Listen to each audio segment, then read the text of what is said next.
సువార్త 3వ అధ్యాయం. ఆ దినములయందు బాప్తిసమిచ్చు యోహాను వచ్చి, పరలోక రాజ్యము సమీపించియున్నది, మారు మనస్సు పొందుడని యూదయ అరణ్యంలో ప్రకటించుచుండెను. ప్రభువు మార్గము సిద్ధపరచుడి, ఆయన త్రోవను సరళము చేయుడని అరణ్యములో కేకవేయు నొకని శబ్దము అని ప్రవక్త అయిన యెషయా ద్వారా చెప్పబడిన వాడితడే. ఈ యోహాను ఒంటె రోమములు వస్త్రమును, మొల చుట్టూ తోలు దట్టియు ధరించుకొనువాడు. మిడతలను అడవి తేనెయు అతనికి ఆహారము.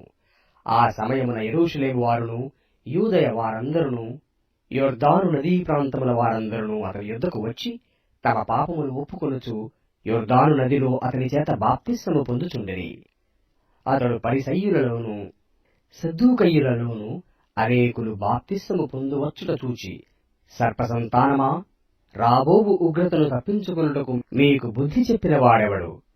మారు మనస్సుకు తగిన ఫలము ఫలించుడి. అబ్రాహాము మాకు తండ్రి అని మీలో మీరు చెప్పుకొన తలంచవద్దు.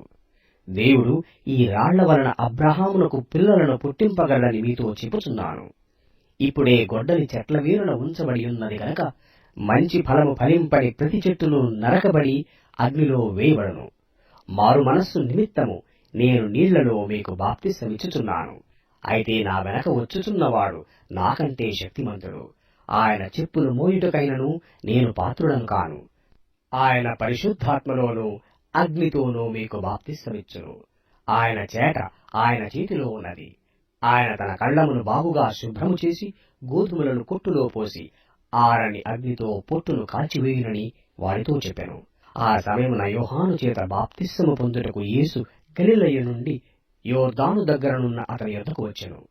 అందుకు యోహాను, నేను నీ చేత బాప్తిస్మము పొందవలసిన వాడనయ్యుండగా నీవు నా యొద్దకు వచ్చుచున్నావా అని ఆయనను నివారింపజూచెను గాని యేసు, ఇప్పటికి కానిమ్ము, నీతి యావత్తు ఇలాగు నెరవేర్చుట మనకు తగియున్నదని అతనికి ఉత్తరమిచ్చెను గనక అతడలాగు కానిచ్చెను.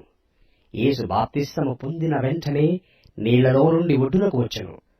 ఎదిగో, ఆకాశము తెరవబడెను. దేవుని ఆత్మ పావురము వలె దిగి తన మీదటికి వచ్చుట చూచెను. మరియు ఇదిగో, ఈయనే నా ప్రియకుమారుడు, ఈయన యందు నేను ఆనందించుచున్నానని ఒక శబ్దము ఆకాశము నుండి వచ్చెను.